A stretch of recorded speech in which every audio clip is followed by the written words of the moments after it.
welcome to our board meeting. I encourage people to stay on mute unless they are speaking in the interest of being able to keep the show on the road here.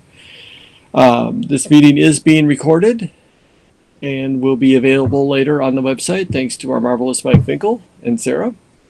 At the end of this meeting, we will be going into executive session to discuss legal strategy and purchase or lease of real estate, and we will not reconvene. And also like to announce that Samini Sampath has officially been approved by DEES and is an official member of the voting member of the board. Thank you. Very excited to join. Yes, we're excited to have you. I'd like to appoint a timekeeper to keep us on schedule. Jess, thank you. And any other logistical questions before we go to public comment?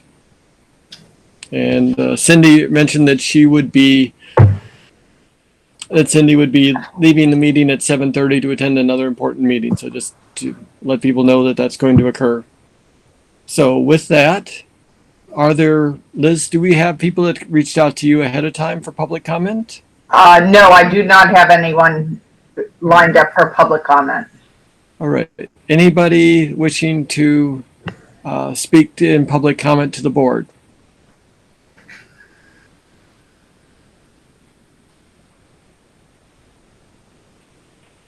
Hearing none, we are through with public comment. Next, we have two votes.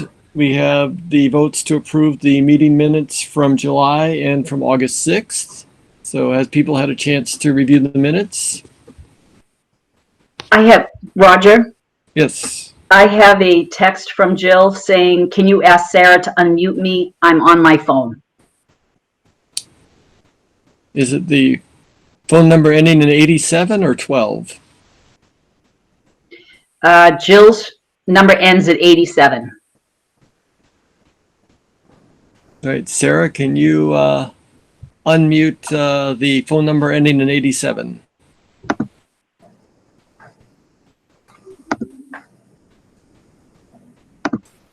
Can she unmute herself with *6? Oh. Jill, if you can hear us, can you try *6? I just sent her that text too, Ro. Oh, yay! There she is. Okay, you guys can hear me now? Yes. Okay, yes. I'm going to mute. All right, thank you, Jill. Welcome. So, have people had a chance? So we're reviewing the minutes for the July 23rd meeting. Are there any comments or corrections for the July 23rd minutes? Nope. Nope, they look good. Oh, wait, I reviewed the wrong ones. Did you July or August 6th? We have August 6th. August 6th is next. We're on July 23rd at the moment. Oh, wait, I reviewed the wrong ones. Well, Crud. we'll get there. We're doing both.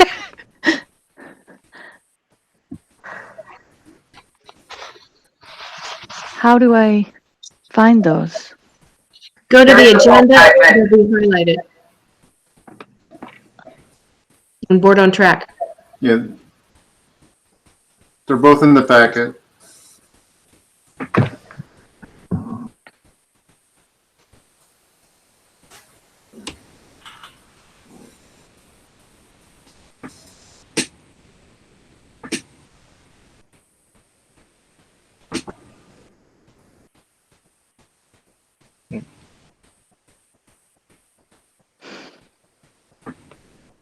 So do we want to move to August 6th while Jess has a chance to get caught up on the 23rd?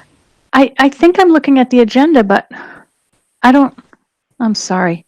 It's always embarrassing when you're especially talking about going to move to teaching online. So it's good to look like an idiot.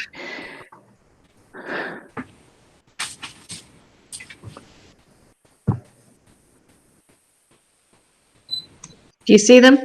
If you look at the agenda and board on track, when you get down to where it says minutes, They're listed below, and there's 2 lines, and they're blue. So you should be able to click on it and open them up.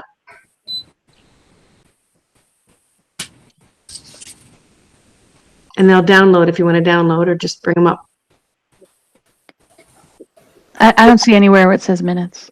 Oh. Jess, I just emailed you the whole packet. Email from Sarah that came 2 days ago, August 18th at 10:28.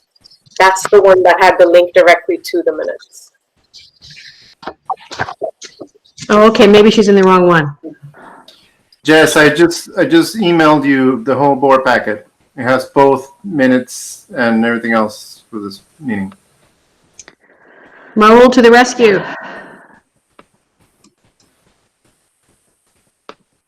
I think I got it. I got it. I was clicked on the wrong meeting. Now practice your speed reading. I'm I sure read them before the meeting. I read only the August 6th ones because I was in the wrong place. All right. Well, let's do Sorry. discuss the August 6th meeting minutes first. We'll put the other ones on hold for a moment. Are there feedback on the August 6th minutes?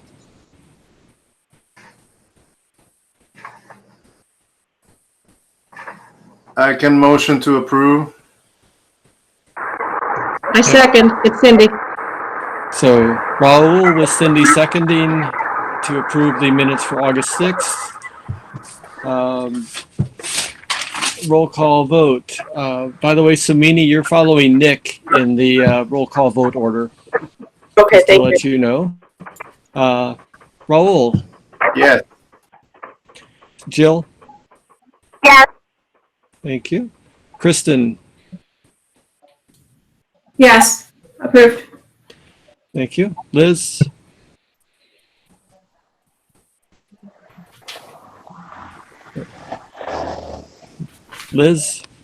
Yes. Nick, Yes. Sumini, Yes. Jess, Yes. Maura, Yes. Ben, Yes. Cindy, Yes. Roger, yes. Motion passes unanimously. Approval of the Sheila, minutes. yes too. I don't think you called me. Oh, sorry. Yeah, no Sheila. Oh, thank you. Keep me on my toes. Yes. Now we have even unanimous vote. Thank you, everybody. Let's move on to the July 23rd minutes. Are there feedback on the minutes for the 23rd? You know, Roger, I've looked them over and I've had plenty of time, and I make a motion that we accept the minutes from the 23rd. All right. Thank you, Jess. Second. Second from Liz. Right. Raul, Yes. Jill, Yes. Kristen, Yes. Liz, Yes. Nick, Yes. Sumini, Yes. Jess, Yes. Maura, Yes. Sheila, Yes. Ben, Yes. Cindy, Yes. Roger, yes. Motion passes unanimously. That is it for the votes, to the best of my knowledge. At this point, I'd like to send the meeting, transfer the meeting over to Ellen to give us a update from an executive director report. Ellen, all yours. All right. Well, thank you very much. Roger, it's good to see everyone. Let's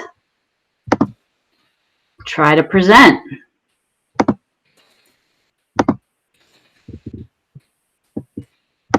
Present mode. How does that look? Can you all see that? Yes. Wonderful. Thank you very much. Okay. Well, we welcome everybody out tonight. And here we go. So here's an overview of my report this evening. We are welcoming back our staff, new teachers and staff this week coming up. We're very excited and talk a little bit, give you a little highlights from our PD that we're planning. And also a few August thank yous. Want to talk a little bit about the 2 family forums that we held this week, and communication, which we know is the key to our success, and a new communication tool that has been, that's being worked on right now. I'm very excited about that. We're going to talk a little bit about fall sports and give you a little timeline. There's an action step that we may need all of you to help us with. And then just quickly reviewing the ED focus that I talked about in our June meeting, which honestly seems like forever ago now. And so just a quick welcome back coming up this week to our new teachers and staff. We'll be seeing everyone virtually, but it will be great to see everybody again, get back to some type of normalcy, I think. All right, so talking a little bit about our professional development, we went from 3 days of professional development to 13 days of professional development for a lot of really good reasons. But it also meant that we had to kind of go back to the drawing board and figure out how we were going to best use those days. And I think we have a good solution. It was shared this afternoon, the draft, with our department chairs, and we're getting some positive feedback from them as we speak, actually. So we have the new teachers coming to join us on August 24th and 25th for 2 days of new teacher orientation. We have 5 new teachers starting with us this year. You may remember we had 2 of our math teachers retire. We had an English teacher move back to England, another one moved back to Georgia, and we replaced a CS teacher who left. And so there's 5, and we are excited. I will point out that our new CS teacher is actually another AMSA alumnus. And that's Greg Theos. He's class of 2016, and I actually taught Greg back in senior SEM back in 2016. So we're very excited to have him back to teach our middle school computer science students. So we will see him then, and the other 4 of our new teachers, and then we start our returning staff PD on August 26th, straight through September 14th. And these are just some of the highlights, things we'll be working on. We will have some Google Suite training. We'll have some Zoom training and Nearpod training. Nearpod is a new program to us. And there was some teachers using it last year who really liked it. Some who have been working with PEDMAJA and looking at that and what it has to offer. But it's to help increase student engagement. And there's also formative assessments that are part of it. There's a link there if you want to look at that. But we'll be having a 2-hour Nearpod training for all staff. And teachers will also be leading workshops on best practices and things that they learned from the spring. And then we have hired our diversity and equity consultant, and she will be coming to spend several hours with our staff towards the end of the 13 days, and that's her, the link to her company, that if you'd like to take a look at her. Her name is Dr. Darnisa Asante Jackson, and I worked with her all of last year through the Charter School Association's ED program. And so we've been working together for quite some time, so she knows a little bit about AMSA, and so we're very excited to be working with her group. And then we also, over the summer, we all participated in, or are still participating in, some reading and some videos and things, and we will be having discussion groups. We also have Michael Joyce, our school's attorney, coming and doing some PD on IEPs and 504, and much, much more. So we're excited about our PD. And some August thank you back to school committee. I will be eternally grateful for these folks who stepped up and helped us out this summer. So thank you once again to all of them. And then also, obviously, to our teachers, our students and families for their patience and support over the last 6 months. I don't know what we would do without our wonderful community. So I'm so grateful to be a part of this community and to have everyone's support. And also to our student affairs team, who have all started coming back to work, and been seeing them lately on the screen, trying to recreate this online school that we have this fall. And also our district team, who's been working all summer, and want a quick thank you to Sarah Snow for putting together our annual report that went in this year. So really, I want to start by talking a little bit about the family forums we had this week. We had one on Tuesday, the 18th at 1 o'clock. We had 190 people attend. That was a record breaker for us, and really has cemented in my mind that my dates are wrong on here. I'm going to have to fix this. We had a last minute change. But this is the way to go. Virtual family forums are the way to go. I don't think we ever really had more than 30 or 35 people in person. So this was absolutely amazing, 190 people. And then, we did have it at 6 o'clock on Wednesday, the 19th. And so that was last night. We had 120 folks in attendance. People asked great questions. They submitted questions ahead of time. We went through all of the answers. They put extra questions in the chat box. And Mike Finkel has put all those together for us, and we will be putting together a written document with answers, so it will also come out in writing. This is a picture actually from last night. You take a look at in the lower right, it's my right-hand side, and that's one of actually our new math teachers. His name's Rick Rowe. And we're delighted to have Rick join us this year to teach high school math. But Linda Edwards is up there in the corner. You can see Mike Finkel and myself and Brianna and this dad who attended both family forums and seemed to have a wonderful time. It was great to look at his smiling face throughout the night. We have some upcoming family forums. We have a new family forum on September 2nd at 6 p.m.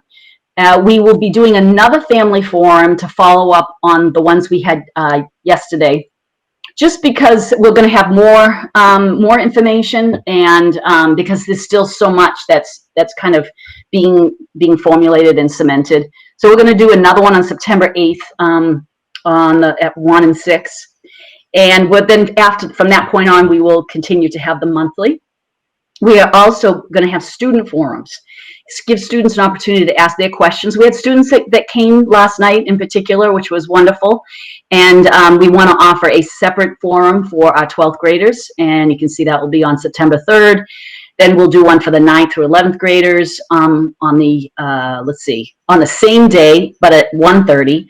And then the 6th and 8th graders will have one on that Friday, the 4th at 2 p.m. And then we're also going to be having monthly grade level meetings with admin. So Mike set up a whole schedule of when we'll be meeting with students on their grade level. It'd be mandatory actually for them to come and get a chance to talk to us and give us their ideas and feedback. All right, so we all know that the key to our success is a lot of keys. We have a lot of keys, but communication is certainly one of them. And when communication isn't working right, nothing's working right. And so we want to focus a lot on communication and making sure there's a nice flow on going back and forth between everyone. So in the spring, as you know, Mike Finkel has been publishing a weekly newsletter for the last several years that he's been here, and they're fantastic. And in the spring, we stopped sending that out, and we focused on just sending out an email that came from Mike and Brianna and myself with real hard factual information for families week to week of what was happening, because things were changing so quickly. We're going to go back to our format of a weekly newsletter because they're so fun, and Mike does such a great job with them. But at the top of those newsletters, we're going to have those weekly updates from Mike and Brianna and I again. And so we'll include it in the regular weekly newsletter. And then we have talked to you about and want to let you know that AMSA has a new feedback coordinator, and that's Mark Vital. So that's going to be part of Mike's. You probably remember that Mark Vital is our community outreach manager, and things in that side of things hasn't been as busy as it used to be for Mark, who you can never keep down and slow down. So he will be our feedback coordinator. I will be meeting with Mark to work out some of the details of that next week, but he's going to be doing a lot of different little pulse surveys. I told the parents to expect 1 or 2 questions frequently to our students, parents, and we're even going to do some of that work with the teachers too, to find out, to make sure that we have this right. Everybody has what they need, and Mark is going to pull all that data together. Any trends or any issues that he sees, he's going to come back to us so that we can address all of that right away. We don't want to let anything simmer. We want to find out where there's disconnects and then follow up and fix it. And we already have activated our new a new feedback email, and it's also listed in the back to school plan that we published, and it's AMSA remote learning at amsax.org. And so Mark will be monitoring that, and even feedback that Mike and Brianna and I get, we're gonna forward that to the feedback email so that we have all the feedback coming into the same place, and Mark will be monitoring all of that. We're also creating and looking for, because some of these companies like Google actually create these things, but training videos for our parents, and we will collect those and put them on the website so that they can see how to access Google Classroom. We're adding in the Guardian access, so they're going to have more access to the Google Classroom than they may have had in the past. All the teachers will be using Google Classroom. And so we're going to have training videos up so that they know how to use that and know how to use Zoom and things like that, so that they can support their kids at home.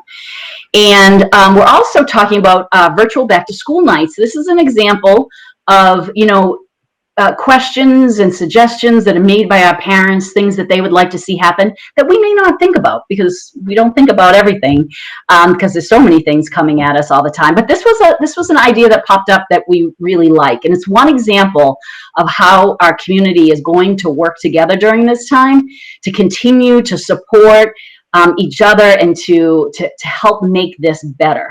And this is one of those things. The other thing is I have had nothing to do with this except to cheer this on, believe me. But as a school, we are implementing something new, and it's for remote learning, and I'm calling it Teacher Central right now because I couldn't come up with a better name earlier today. But Teacher Central, and I want to thank Padmaja Bandru, and also Mike Finkel's been working with Padmaja, and anyone else who's had their finger in this at all, because it's great, and I can't wait to tell you about it. So this little thing that I'm going to show you some photos that Padmaja has been working on, and we want to emphasize that this is a work in process. It is moving forward. It is in draft form. She and Mike are working on this very, very diligently. Our goal is to have this live and ready for September 15th. But this is what you're seeing is a beta. Maybe it's even an alpha. I don't think it's alpha because she's been working on it, but this is in draft form. And she's been working with different teachers and testing this out, and it looks fantastic. So the teachers are going to be trained by Padmaja over the 13 days, and they're going to have building sessions so that they're each going to build their own page.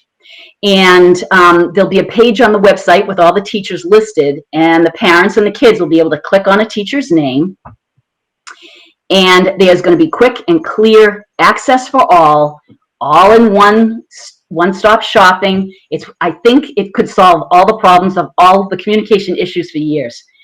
So here's an example of what this is going to look like. So obviously this is Padmaja, and this would be her page. So that at this point, the parents have come onto the website, they've clicked on Padmaja's name, they have come to Padmaja's home, and as you can see, there's her photo, her name, and also all the classes that she teaches. And then below that's her email address to contact her. Now, as a parent, I would look and I would say, okay, my child is in AP Computer Science period D, or this is what the child would do. They would click in there to get into Padmaja's classroom, her virtual classroom, and then they're going to come into this page right here. Now, I don't know if you can see my cursor here or not when I'm moving around, but as a student or as a parent, I can come in here. I see Padmaja's office hours. I see her syllabus, her course expectations. The grades will take them into Plus Portal. And then if you look at these photos up high, this is all interactive. And if we were live, you'd be able to see how this works because she's walked us through this. It's fantastic. Click on this and it brings the kids right into their Google Classroom. All right. And this one I know is the AP Computer Science, the College Board book. And I can't see what that one is anymore. But these are her books for her textbooks. And she's got, if you want to email her, you can click on that. And these are the various things that the kids use in her class. So this is like walking right into Padmaja's classroom. And each one of the teachers is going to have one of these. Okay, and these are going to be built. It's actually it's ingenious. It's amazing what she's done. This is a Google sheet. I'm sorry, Google slide, just like I'm presenting to you on tonight. And I hear, is she turning on? Padmaja? Yes, Ellen, I just want to interrupt. It's ingenious, but not my own idea. I went to a PD and I saw it there and I said, we should have this. And I showed it to my best friend, Jess, immediately. The person who is averse to change said, I love it. So that's where I started working on it. So it was ingenious for you to bring the idea to AMSA, and we appreciate it so much because I think this is going to be great. It's easy enough that even I can figure out how to make my own. Right, because I looked at it and I said, Pamja, I'm not sure. How do you do that? How do you get these little books to sit on the bookshelf, because you can expand it. And she showed me, and it's just like putting one of these. I said, oh, this is like putting my board report together. I can do this. And so we're excited.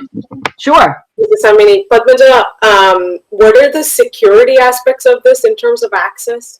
So here's the thing, I know I let Ellen speak first. The classroom link, unless the students are authenticated by their browser sign in, it won't directly go into the Google Classroom. Only people who have access. The tools that we put in there, the links will automatically take care of the security issues there. The AP Computer Science is the College Board. Again, each student need their own email ID and the security that goes with it. The books are, on the other hand, are on my Google Drive, and I give access to the students only with the student.amsax.org. So it is domain specified, whatever the school domain is, that's only those people can access.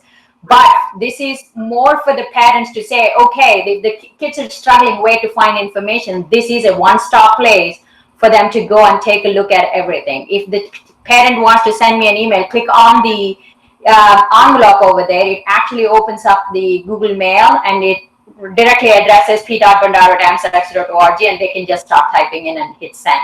So whatever their concerns are, it is a one-stop place where they can actually access all the information. If I can update it, but generally the tools that we set up is right there.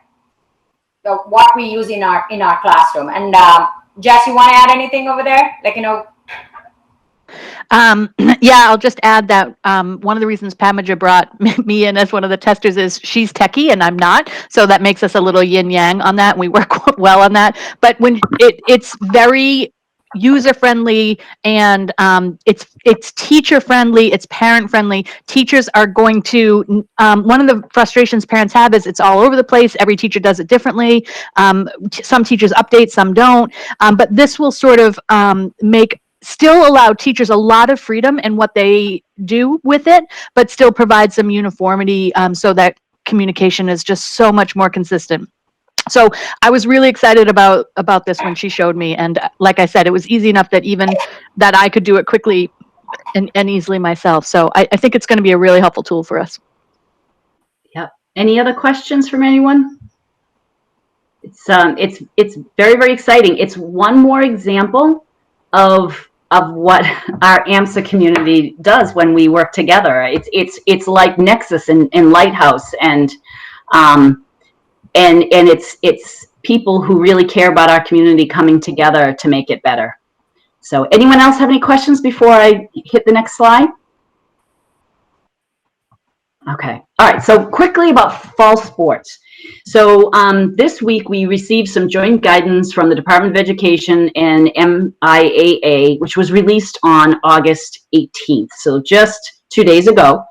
And that guidance was based on standards that were released by the Massachusetts Office of Energy and Environmental Affairs, which they sent out last Friday, and it was effective on the 17th. Yesterday, I met with Pete Jones to review it and what the impact is for AMSA. Speaking with Pete, I realized that there were many decisions that MIA still needed to make because they're making modifications on the sports, on each sport. And later on this evening, I'm going to forward you all of this guidance that I received. I just wanted to give you some context around it before you just saw it in your email and weren't sure what you needed to do with it. Basically, AMSA because AMSA is a remote learning school, we, in order to run fall sports or any level of fall sports, or picking and choosing what we're going to do with fall sports, we need the approval of our Board of Trustees in order to run any fall sports at all, at any level. And I'm going to talk to, next slide is a timeline. So Pete Jones will be attending league, district and MIAA planning meetings this week and next week. And during that time, they're going to be looking at the different sports that are available, for this fall. It's not all of them. Cross country and golf seems to be something that they're feeling pretty comfortable with. When we start talking about soccer, girls, volleyball, and field hockey, those are considered moderate risk, and they're going to be making modifications potentially to the rules and how those sports are played for the fall. We don't have that information yet, so we're waiting for that. Based on those meetings, Pete will propose a plan of what he thinks the AMSA should do to Mike and I, and Pete will sit down and go over it and make sure that we're all on the same page and have the same level of comfort. And we're going to share it with parents to get their feedback on how they feel sports should be run at AMSA and for their own kids' safety. And, you know, we need to remember that sports is a choice, right? You can choose to participate in sports. You can choose not to participate in sports. It's a little bit different than school. And so we want to hear what the parents have to say and what they're thinking when it comes to sports. We have no idea what the participation level will be, so it will be very interesting to hear from the parents on what they're thinking about sports. But we first need to come up with a proposal for a plan that those of us who are working on these plans for the school in general can feel comfortable with. Not sure where that's gonna land yet. If AMSA chooses to move forward with fall sports, we'll need to call a special board meeting to vote within the next week or two. Roger and I have talked about this, and we'd like to target next Thursday for you to hear about the plan. That as long as Pete can hit that deadline, that's what he'd like to do. It might be pushed out further depending, because things are always changing. Also want to note that the fall season that MIA is proposing starts September 18th. So when I come back from the slides, if there's questions about this, I think Roger might want to speak about this further. I would love to finish just up my last slide and then come back so I can see you and talk about this. And I just wanted to remind everyone what the ED focus was. I'll be working on my goals over the next couple months, but I did present to you in June some of the focus that I have heading into the school year of 2020-21. And just to refresh our memories, I just want to say that once again, remote learning, hybrid learning, in-school learning, it doesn't matter what it is. Our goal is to fulfill and focus on our mission and to model our core values every day in all that we do. We also want to offer the best remote learning education system in the whole state of Massachusetts, and I have absolutely no doubt that we can do that. When you pull together our amazing teachers, our fantastic administrators who are all of them are just so committed, the adults in our community, and with the support and the encouragement from our parents and community, I don't think we can miss. And also to continue to build a community of trust and collaboration, because it is with the trust and the collaboration that is the foundation of all that we do. And to continue to empower our teachers and our staff, and to continue to watch our pennies and our budget, make sure that's being managed properly. And once again, a community is not a community without equity for all. And so that is my presentation this evening. Oh, that has the wrong date on it. We are very excited for 2020 and 2021, and I apparently don't know what year I'm heading into. So, oh, and I didn't have that all the way in present mode, did I? Oh, gosh. Look All at right. It did it, was it? Yeah, it was fine. Yeah, it was good. Okay. Yeah. So, if you'd like to ask any questions, especially about the sports that I can clarify for you, I'd be happy to answer anything. I have one, Cindy. And I assume I know the answer, but it said sports, if we do it, will be starting September 18th. That's practices, not competitions. Am I correct? They would start the practices, all the things that would have been done in August would start September 18th. Yes. Okay, all right, thank you. Yes. Yeah. I think that the takeaway here is that this is brand new. Once again, it's just come out. Pete and Mike and I are processing the information. Pete's still working with MIAA to work out the details of what the individual sports are going to look like. What are the safety measures that are going to be implemented for those? And then he's going to propose to us, and then we're going to let the parents comment and take a look at it and see how they feel about it, if they have any suggestions for us, and then we'll bring it to you for a vote, assuming that we're going ahead with some level of fall sports. All right. Thank you, Ellen. Other questions for Ellen?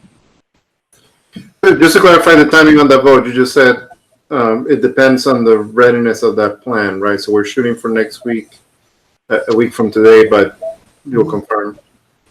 Yes, I think what we talked about earlier was penciling in the 27th of August at 6, hoping that it will be Pete and I doing a quick little thoughts on the plan, and then it would be a vote, and I think could be done very quickly.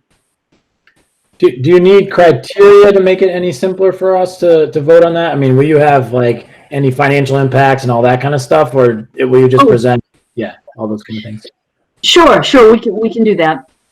Just looking for any impacts that it would have on the school, on all angles, right? From participation to financial to availability of fields. I just know personally that it's not easy to get fields, and get approvals and the standard stuff we had before. So I don't know how much we can get done by next Thursday, but the more the better. I agree. One of the biggest issues I think we're going to have, Ben, honestly, is busing. If we do talk about soccer at all, and I don't know that we really are, but it's an example because I have some concerns about soccer. But you're talking about they used to put the JV and the varsity team on the same bus and off they'd go. One bus. Woo. And we would have to have at least 2 buses. And we don't even know if the bus company would have 2 buses available because every school in the area is splitting their buses in half or in thirds, right? So I imagine the bus companies would have a very difficult time accommodating all that busing. Well, plus you probably have to check with all the other schools too to make sure the people we would be playing are actually also doing stuff, right? Oh, Pete's on that. Pete's on every committee on MIA you can imagine, and so they're all working. They've been working on this all the way along. So he's definitely right. I'm curious. I'm just saying next week is a pretty aggressive. I mean, if it's aggressive, it's great. You can get it done, but it'll happen, right? Yeah. I agree. It is aggressive. I asked Pete. I didn't want to put any pressure on Pete, but I asked him, and he asked if we could please try for the 27th, and I'd like to support him in that. If he needs more time, I'm happy to give him another week too, or whatever he needs. We have to be mindful of the 48-hour open meeting law too, which Absolutely. means like Monday afternoon, maybe, Sarah? Is it Monday afternoon or Tuesday morning? We need a 48-hour notice, 48-hour business day, not counting weekends or holidays. Right, so that would be either Monday night or Tuesday morning? Tuesday we'd have to Tuesday by announce the noon. meeting by Tuesday if we were to have it on Thursday. Right, okay, so that kind of cuts But it does short. sound like there's a lot to do, and whether if you had 2 weeks to create a better report, would that be better than to try to compress it, especially considering you have both parent feedback and community feedback that you need to look at? I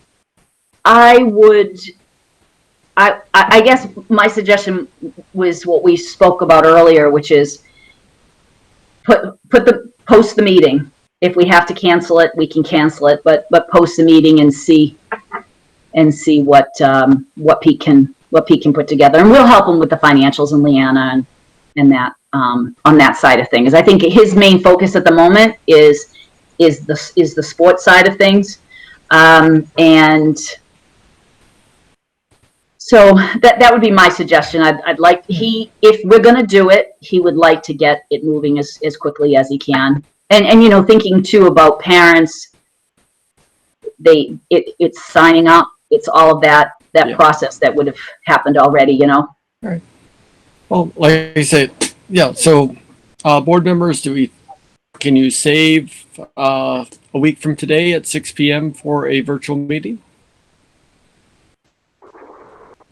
I Yes, sir. see enough thumbs up and heads. So that'll be the plan. And the challenge for the administration would be to make sure that we have a concrete plan that we can put together, and then we can take it from there. Mm-hmm. All right. Other questions for Ellen? Not sports. Thank you, Ellen. Thank you. Thank you so much. Amazing things. Everything's keep changing by the day, if not by the hour. So next up, let me get back to my agenda. Mara, parent representative report. Hello. So I feel like I have friends again because my inbox is getting used. So no surprise there. I do know that, and thank you very much to Mike, who kind of helped me field a lot of these questions at the last second and what's been answered and what hasn't. Just so everyone knows, my plan is to kind of put a running tally of all of the questions that I'm getting that you guys have answered, that Mike has answered, and that we're going to get answers for together and work with Ann to get it sent out to all parents so that everyone has the same information. The questions have been great. Parents have been awesome. A couple of things that came up more recently that I just want to mention, and maybe there is an answer, Ellen, that I have missed. I know that study halls, there's a lot of questions around study halls, and there's more information kind of brewing on that so that parents and kids will get that when it's ready. I did get a question about senior privileges. Will senior privileges still exist, and how? So, it's funny, and I know I've said this to Roger, but it's like creating a whole new school. Again, you have to take every single policy and look at it from the lens of a remote learning situation, right? And so we're working our way through this, and when we go hybrid, we're going to have to go through the same process. And so it's really I realized this week that this is creating a whole another school. And so, yeah, we're step by step going through that. So those two things have come up at both family forums, and at each family forum, we have told folks that those are things that are still pending. We're going to try to do some special things for the seniors this year. Study hall, it's on our to-do list. We're keeping our own running to-do list that is pages long now. And that is, both of those things are on there. We haven't made any final decisions on them yet. I would encourage you, Maura, that Mike Finkel, all the questions that we received either before the family forums or in the chat box, Mike Finkel has put together for Mike Naraki and for the three of us. But Mike Naraki is going to be the point person on going through that and creating a Q&A. So it sounds like if we want one document to go out, it's going to be very important for you to work with Mike Naraki to make sure that those questions are all condensed together. Awesome. Well, we've already done that, so we're good. Okay. That's fantastic. Yay. Yay. Other questions? Some things are still pending. Okay, awesome. Thank you. One of the other things that has come up repeatedly, and I'm sure it's been addressed, but just to confirm for parents that they don't need to run out and buy uniform shirts for their kids to wear during Zoom classes. Yeah, no, they don't. But the deans are going to be talking about appropriateness, right? Because there's not going to be any rules of you can't wear X number of things, whatever. But we want people to be tidy, appropriate for school. So the deans are working on that, but they do not have to wear an AMSA shirt. Awesome. That's good. You dress for the role you want, right? So that's that's good. No shirt, no service. No shirt, no service. Yeah, that would be bad. So the questions have, spans kind of, I think most of them were covered during the family forum. The only other suggestion that I got that I'm not exactly sure if it was handled, it may have been, is office hours. And I don't know, I don't know if that's going to be up to each teacher to kind of set up their office hours. And I may have missed this, but I wanted to throw that out there for Mondays specifically. So for Mondays, what we've been talking, we actually met today, working on our to-do list, and what we're talking about is having office hours for departments. So this was actually something the English department came up with. They wanted to have a time on Monday when all the English teachers would have office hours opened, and so it's a nice way to organize it. So Mike actually has been working on a schedule of a science office hours, and we're going to go over the department chairs with that on Monday. So we're trying to organize it. That will be a lot of student things going on in the morning, and then, afternoon meetings and things like that, for the adults. But so those are check-in times and extra help times on Monday during that flex day, but they can also email teachers at any point. And I think that was a misunderstanding that I heard during the family forum, is that they can still email Miss Bowen and say, Miss Bowen, I'm not available during, history office hours on Monday. Could you and I connect on Thursday afternoon? And they can. So there's still office hours that you saw in Padmaja's her little page, that her office hours are Monday 3:15 to 4:15, and so they'll still have those too, and that will be published on these pages. Awesome. The only other question, and I don't know if you have sort of cleared this up, and I don't know if it's a question for you and or Liana, but just so I think parents have an understanding of the relationship with 4Kicks and busing, and I don't know if it was discussed, like what does that look like for us as a school, right? If we're not going to be using it for X amount of months, I can't imagine that, if we're in a contract, you get like a rebate. So this is two different topics for sure. Yeah. Because, and Leanna, I'm going to let you jump in here on the busing side of things. 4Kicks has taken our payments and they're crediting every hour. So every hour we're not there, they're just holding it for us. And they've been terrific. Leanna had a conversation with them actually even today. And so we're caught up with them for the year at this point, since we're not going to be in first term. So they've been fantastic. The regional busing is much more complicated. Yes. So right now I've sent out my second survey, requesting parents to indicate their commitment level for the regional busing. So I'm waiting. I gave them to September 1st. Yeah, something like that, September 1st, to respond to that survey. So we have a contract with the bus company. This came out of negotiations with them due to COVID last year. Our bus company needs to be at the ready for when we go to school. We can't just have them show up with multiple buses without having them incurring the expenses, the lease, the insurance, the staff to run them, the sanitizing, whatever. So the bus company, in the negotiations last year, with multiple schools, not just us, agreed to a 25% discount for every day that they're not running due to COVID. So that's been communicated to the parents. Many parents are opting to not use the bus this year due to that financial impact. It's been clearly communicated to them, I hope. So that's sort of where we're at right now. We're trying to figure out a head count before we can move forward with any other further discussions. Some parents are asking for what happens when we go, to 50-50 or 30-30, and I can't even answer those questions because I don't have a head count right now. So that's sort of where we're at in the process. Yeah. Keeping in mind that those buses can only be filled at 32% capacity. And so the cost associated with those may be prohibitive. right? Because the cost of the bus is the same. Right.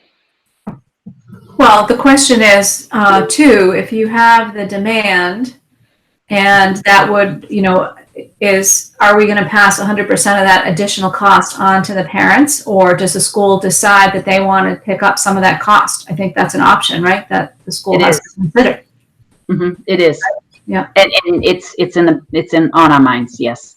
Yep. And I can't even start to answer those questions until I figure out who's signing up for the bus at this point. All right. Thank you. Thank you, guys. All right. Questions for Maura? All right. Jess, you're on. Hey everyone. Unlike Maura, my mailbox did not fill up with lots of emails from staff. My anonymous Google form did not fill up. So I have not had teachers who are reaching out to me and freaking out. And so I take that as a very good sign. I will say that just from chatter among friends, here are sort of some of the top things that teachers are kind of, this is where our heads are. It's it's a little scary, of course.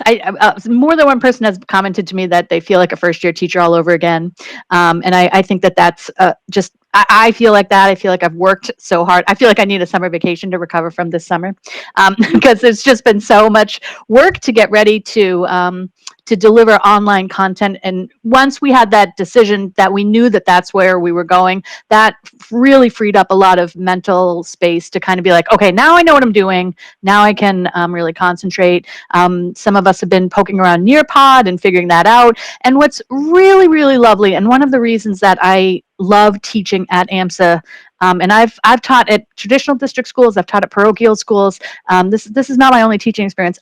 And it is different to teach at AMSA, and AMSA teachers are incredibly generous with their skills and with their time and helping each other. So the ones who are out there who are really comfortable with all this tech are throwing lifelines out to people, and the people are really comfortable asking, like, I don't know what I'm doing. Does anybody have a solution for this? Does anybody, and so that's really been nice to see. A lot of that behind the scenes kind of helping everybody helping each other. I think that there are a lot of teachers who still have concerns. Some of them are similar to parents. What is going to happen with study halls, and what's going to happen with that Monday day, and what's going to happen with those workshop periods, and some of those technical things. What's going to happen with the PD weeks? What will we be doing? So this information will come, and then these answers will be these questions will get answered. So. But I think that's kind of where a lot of teachers are thinking.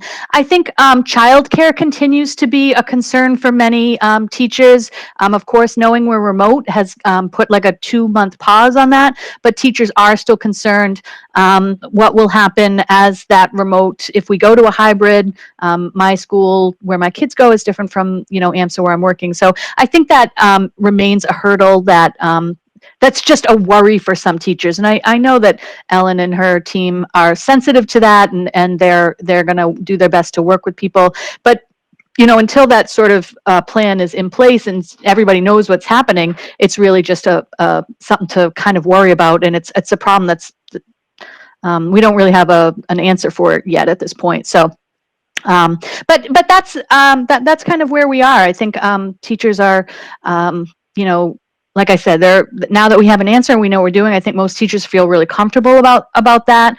Most of the teachers I've talked to were glad that we're going remote. As a matter of fact, when I talk to some of my teacher friends in other districts, they're a little bit jealous. I was spending some time sitting. My daughter left for college yesterday, so today I was turning the guest room where all her junk was into my own office for the fall. So sort of taking some actual tangible steps to kind of. I'm in my new office chair that I got instead of my dining room chair. So yeah, we're getting ready, and now I'm sliding away. So yeah, that's where we are. There's still uneasiness, there's still anxiety, but we know what we're doing for the first 2 months, and we're committed to doing that as good a job as we can. And I really do think that we can do a good job at it. Jess, just an FYI, I read somewhere today, and I can't even tell you where I read it, but that Four Kicks is going to be offering childcare. Cindy, Yeah, you that because I posted it. oh, well, never mind. All right. Yeah, I'm good. I'm just not good enough to know where I got it from. So it's really nice. A lot of sort of local businesses are sort of creating these little sort of supervised childcare where kids can be supervised, where they're logging in to do their classes online. I know Roller Kingdom in Hudson is one of the places, and now Four Kicks has announced. Somebody else posted that one of the gymnastics places. You know, some of these buildings have lots of space, so it's a little bit frustrating how expensive those things are. So it's not part of the public school. So that's still a child care cost that people are going to have to incur if that's the situation that they're in. But it at least is offering some people some options. Excellent. Questions for Jess? I have a question. So you guys are all preparing to teach your classes from home. Was there ever discussion to teach the classes from the classroom? I believe that some teachers have requested, you know, can I come into AMSA and use my classroom as the place where I am Zooming from? Because I have my whiteboards or I have my resources, or I can get away from my loud family and dogs barking and things like that. And Ellen can jump in if I'm wrong, but I believe Ellen has said that that is that can happen. I don't know how many teachers are looking for that, but I think there were a few, and I think that is a possibility. Yes, it is. They can use the building if they'd like. Absolutely. I see we have a new guest here, Sheila, joining our meeting. Okay. Other questions for Jess? See none. Onward. Thank you, Jess and Ellen and Maura.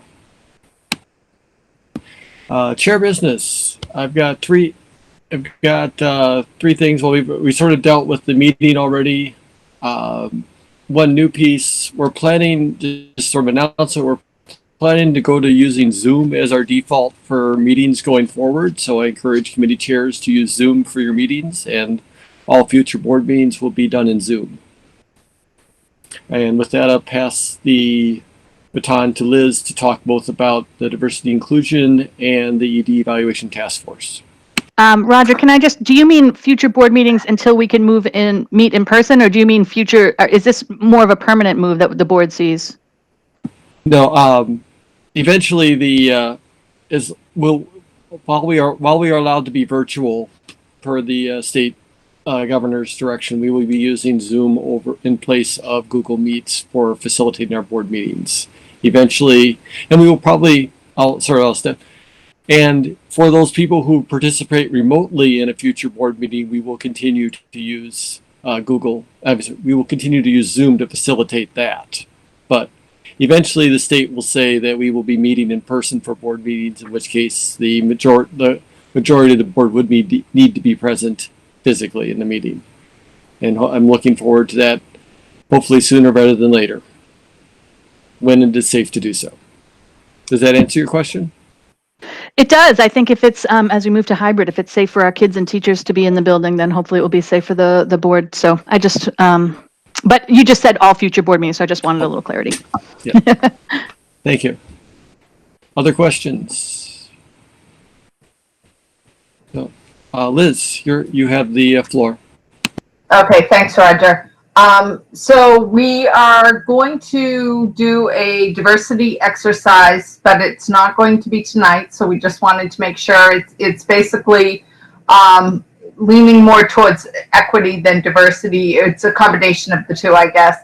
But it's something that we can do via Zoom or Google Meet or however we're meeting. But Roger and I met this week, and we wanted to focus this meeting on back to school because that's our biggest priority right now. So we figured we could schedule the diversity and equity exercise for next month. So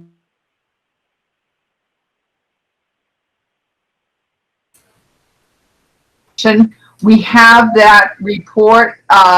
It's just a matter of crafting the memo, which we will be delivering to Ellen before our next board meeting, and then we will we will share it with the board at the next board meeting as well. So both of those items are just being pushed till September, given everything that's going on right now with getting back to school. Any questions? Okay, that's it. All right, thank you, Liz. Last piece, just to continue to emphasize a look for the committees during their committee report to talk to it is the committees crafting the SMART goals, and also for governance committee in particular if they have had a chance to take an initial draft at the board level SMART goals. So continue to work towards your committee level SMART goals, and for governance to take the first draft at the board level SMART goals. So any other questions for me before I go to committee reports? Seeing none? Thank you. I'd like to pass the baton to Ben to talk about the development committee. All right, good evening. Yeah, we met this past week and had a pretty good meeting. We focused and started to discuss what our SMART goals would be for our committee. We established some guidelines around those. One of the major ones we're going to accomplish is establish a more formal engagement strategy. This will include some active list statuses, strategies, and dates of action for 4 different kinds of strategies. First one being what is our strategy for engaging with our families? Second one being how do we engage with corporations and foundations, and alumni is the third one, and the fourth one is the community as a whole from a strategy point of view. So we divvied up those different strategies and gave everyone some homework. So each of the committee members have taken on each of those to bring back a skeleton framework, and that'll help us form our first SMART goal for the year. We also talked about how to optimize the annual campaign. We went through and really took a closer look at what do we want to do, how do we coordinate our activities, and building out a calendar of events, and also try to coordinate with other organizations like the PTO, so we're not stepping on anyone's toes or interfering with anyone's initiatives. And then the last one was how do we actually, or not the last one, but another one was within those strategies, talk about what kind of physical things can we start to look to build to support those initiatives around inserts into brochures. How do we look at former PowerPoint presentations or leave behinds to each of those approaches? And the other item we ended with was a list that Ellen provided us as preliminary list as she went through with Liana on what they were going to be able to fill out for a grant. And so we started to take a look at those and group them together and figure out, you know, once we get the final word back from Ellen on where those grants do cover and what they don't cover, then we could use that as a focal point for at least initial campaigns to go after funds for that. So that was our meeting this month. Ben or Maura, could you give us an update on the golf tournament? Maura, would you like to do that? Sure. So the first annual, I'm going to be optimistic, the first annual golf tournament was awesome. We had fantastic turnout. It was a great day. The hurricane stayed away until we were done, which was really nice. The auction items, the auction brought in probably a total before kind of processing fees and all that good stuff over $4,000, which was incredible. I don't have the exact final number back to the school, but it was right between $10,000 and $11,000 profit that goes right back to AMSA from that event. And it's kind of exciting. And thanks to all of our community members, parents, sponsors, auction donors, you guys here on the board that were such great contributors. We stopped really proactively seeking sponsorship and funds when COVID hit. So we didn't really continue on the path that we were going to because we weren't sure what was going to happen with the tournament. I mean, it was kind of like everything else, right? A moving target. So we're excited for next year. We're looking forward to setting a date for the second annual golf tournament. And we'll let everybody know once we do. We'll send out a recap. And we're looking forward to a full field and lots of healthy participants. All right, thank you, Maura, and thank you, golf tournament team in general. It was a great it was a great cross-team effort. This was PTO and the foundation and the AMSA staff and the board. It's a great team effort. I have to give props real quick though to both Krista Barton and Christy Allison. They were rock stars. It would never have happened if it weren't for the two of them. And then from the AMSA side of things, Mr. Amaral, we had Mr. Vital there. We had Mr. Jones. I mean, it was just and Mrs. Williams was also part of it. So total gangbuster crowd. Awesome. Other questions for Ben or Maura? Seeing none. Governance committee, Jill, or actually Sheila. My fault. You're on mute, Sheila. All right, how am I doing now? Can you Good. hear me? Yes. Oh, perfect. So we met on August 12th. We had a number of discussions. One of the good things is our bylaws have been approved that we discussed at our board meeting a few months ago. So that was good.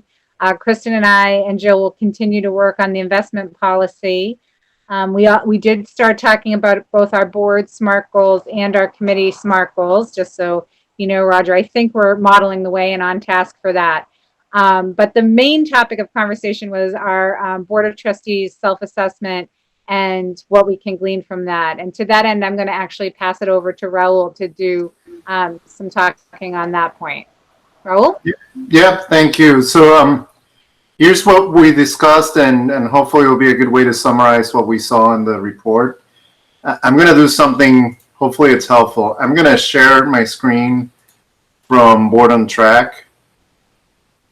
And I'm not necessarily going to speak to every single detail there, but if anybody's curious about seeing more of this, that's exactly what Board on Track shows you, and everybody should have access to this report. So let me just first ask, do you see that? Hopefully I shared the right screen.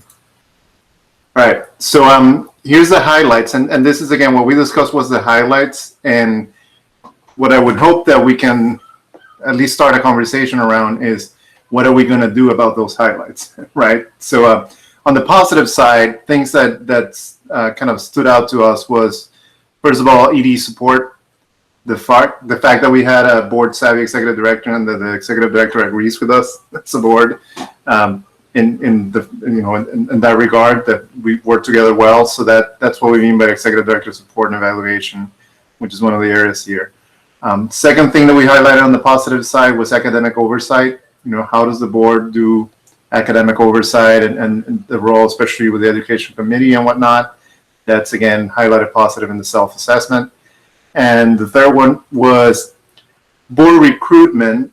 But I do want to say there was one portion of board recruitment, and I think, yeah, there you go. That was, the board and the executive director agreed was seen as a basic level, meaning that we could do better, is orientation. So keep that in mind. Because when we talked about the focus areas, or what are the areas that we probably should work on improving, we actually highlighted a couple of things that may or may not be related to that. So first of all was development. I think development's spread into 4 different categories, and as you can see, both the board and the ED agreed on that we're at a basic level there, and all 4 categories here, which are not obvious, just by reading the titles, not necessarily obvious what they mean, but we can get into detail about what each one of these areas mean. But they were all categorized as basic, which means it's an opportunity for us to work on. So kind of keep that in mind, especially as we talk about all the things we're doing with development. I think what Ben just said is a good sign that we're working towards this and that we're splitting specific areas of development on this. So again, we can discuss more about that. The second thing was board composition. And let me try to find that. There was here in this category, partly because there was a little bit of a difference there in opinion from the ED and the board itself, and what board composition meant. And mostly that's more about diversity in experience and skills and whatnot. I actually do think that we're in pretty good shape as far as the number of members that we have and how all of you work very hard towards the mission of the school. I think what we're saying more on the diversity side is making sure we have different skills on the board and things like that. So again, just highlighting one of the things that we could work on. And the third one, which is very timely with the conversation we're having about SMART goals and whatnot, is goals and accountability, which, let me see if I can find this pretty quickly here. It's a category by itself, which has basically two items, sport and goals and accountability. So with all that being said, after some discussion, we said, let's pick two things that we want to work on. And I guess the next step in the discussion is what are we going to do about those? And we agreed for those two things to have to do with goal setting and development.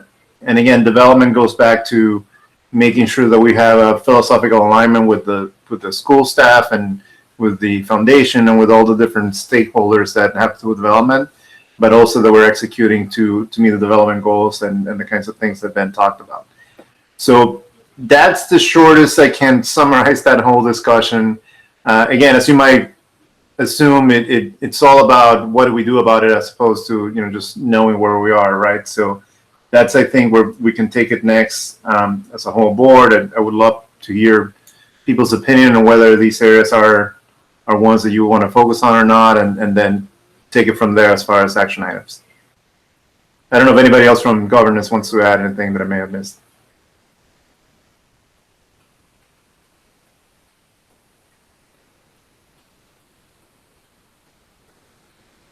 No? Silence?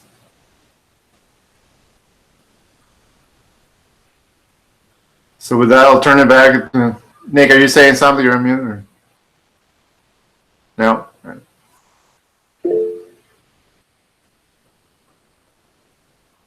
So I'll turn it back to you, Roger, or Sheila, if you want to add anything to that. No, I'll just say I thought it was good when we met that, we all kind of saw those same themes coming through and felt those were good topics to work on. So, we can continue the conversation about that and how that will feed into what our goals actually are and what strategically we can do to get to that point. So it's a work in progress, but we're doing a lot of things really well. And in the majority of places, we're in agreement with Ellen on where we're at, which I think is healthy. So, overall, it was good feedback. So that's it.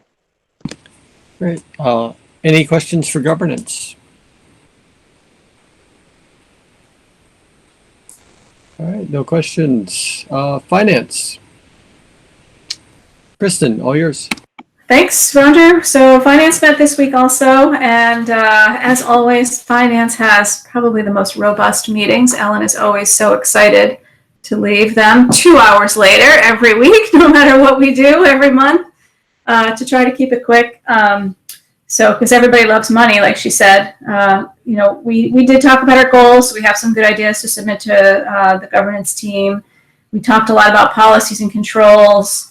We got an update on the audit, and the audit is progressing well. It's still in the early stages. One of the really interesting pieces of information that Leanna and Ellen shared with us this month is that they have over $600,000 in grant money that they are working towards bringing in for the school, more than $250,000 to fund directly additional costs related to COVID and the way they're going to be operating the school. So they're really working very hard to pull in extra dollars to cover those extra costs, which is very positive for the school. They're working, as they are on so many things, they're working on summarizing the additional costs that they're going to incur, all of the different things that they're trying to put together, whether it be the additional bus costs, sports costs, PPP, all the cleaning costs and everything else. They're accumulating that so that we can wrap all of that into the next budget revision, which we will put together probably for the October meeting once we can review that. We're going to try to shoot for September, but if we can't, we have to go 1 month further, we will. But we're going to do one budget revision, and then anything else that comes up after that, we will just reflect in the forecast. So that way we'll just have one major reset. And the July results are in process. Leanna and Ellen, as we all know, are on vacation.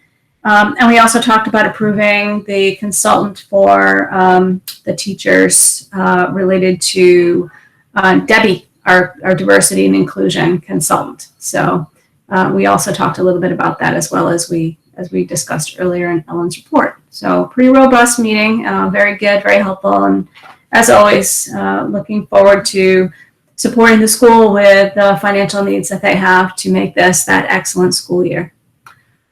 Right, best online learning opportunity. So that's finance for this week, for this month. If anyone has any questions, Roger? I don't know if you're ready to move on. Nope. No questions. Any questions for Kristen? All right. Liz, Education Committee. You're on mute. I just saw that. No, it's going to be a quick one because we did not meet in August. We actually did meet in July because we met on the back to school, and at what we thought would be a quick meeting obviously turned into a long meeting. So we are not going to be meeting in August just because of conflicts. So we have the September meeting scheduled, and we will be probably dealing with one of our SMART goals in regards to the accountability plan, which we'll be taking a deep dive on that. Sarah's kind enough to come in to join us for that. And then we will also be staying in close contact on the back to school plan as well. We'll be meeting just before the back to school week. So we will have an opportunity to meet before then. Right. Any questions for Liz or Education Committee? Seeing no questions. Great. Ready for the meeting wrap up. We should review a summary of the action items. I already heard that governance is going to be working with finance on the Finance Committee investment policy. For the second one was improving school communication with board members. I think I've heard a lot of communication efforts going away, and it's a general goal. So should we consider this done? And if there's any new issues, we'll just bring it back up. So I'm seeing nods of yes. So I think that's the approach there. I still have an action item to work with Ben and Samini regarding creating metrics. Again, on hold. Let's get the school open first. Governance is in progress on creating the SMART goals for the board. Jill and I need to get together still. We're working on it, and the committees are working towards SMART goals, which I applaud everybody, and sort of reinforce what the board survey was saying. So are there other action items? My comment on that, Roger, a reminder, and well, maybe news to some people, but we governance documented our goals in Board on Track, and it'd be great if all committees do the same, because then everybody else can see them, and it's a good place to put everything. I'll just make that a requirement. That is the place. Great idea. Are there other action items that are open, either from tonight's meeting or from a previous meeting that I missed? If there are any, feel free to type them into the meeting details. I don't see anybody raising their hand, so and thank you, Ellen, for the attachment there. So I think we are set with the action items from the meeting. So on to meeting effectiveness. Any feedback on the effectiveness of tonight's meeting? Nice job, everyone. I think this might be the fastest one I've ever been a part of. Yeah, well done on the timekeeping, Jess. Yes, good job, Jess. Keep us moving just like this all the time. You know what was funny is that after the one where Ellen went over the plan for the launch, one teacher did get in touch with me and say, "Are the board meetings always that long?" And I was like, "Oh no, they're usually much longer." All right. Glad to see your kitty joined you, by the way, Oh, Kristen. yeah, she wouldn't miss a meeting with a bunch of people on the screen ever. She loves it. She seems to know when it's your turn to talk, too. I know. I tried to get rid of her. There she is. Hi, kitty. Yes, that's yeah. All right. Anything that we wish to change? You know, clearly we're going to be adopting Zoom as our meeting technology going forward. That's going to be the biggest change. I think it will be improvement, and we can do polls and many other things that we in Zoom that we can't do in Google Meets. So, candidate, just a review from our board topic calendar and things we've carried forward. We are going to do, like Liz said, we're going to do the ED evaluation in the September meeting, and likely the October meeting we will cover the ED goals for the 2021 school year. And the committees are working on the board SMART goals, and hopefully we can start that discussion of the board SMART goals in the September meeting. And the committees are continuing to work toward their SMART goals, so hopefully we can put a challenge out there that the committees can have their SMART goals ready to report out at the September meeting, and we can have a robust discussion about the board level SMART goals in September. Let's see. Also, for September, typically we would do the board open meeting training. Sheila, will you be up to helping us present the board open meeting training for September? Sure. Great. I can send you a presentation that I've used for the last few times that you can adopt as you like. That would be great. And Ellen, I don't know what the timing has been terribly skewed on all the test results. Is this still given the COVID and everything, is the AP and SAT results something that would be done in the September timeframe, or is it something to push? Well, all the SATs for the spring all got canceled. So I don't know what data we have at all for SAT. They might have done, they did a January and March test. The AP are, they're not comparable to anything. I can show you them if you're interested. No, I think we should still, with the understanding that this is COVID, everything is different. I still think that it would be valuable to report out what we have, just to show how it is different. Sure, be happy to. So, all right. And then we also, for the next meeting, we'll need to create the board task force for the survey in the September meeting. So, Sarah, do we have other action items from tonight's meeting? The only thing I have, and it really isn't for the board, Ellen just said she was going to share the sport guidance, and that was all I had as actually anything that sounded active. Yep, it's almost sent. I've got the attachment on there. You're all in. I just have to write a little. And I think Mike put it on the chat here. Yeah, that's not the whole thing. I'm going to send you the whole thing from the Department of Education with all the attachments. Got it. All right.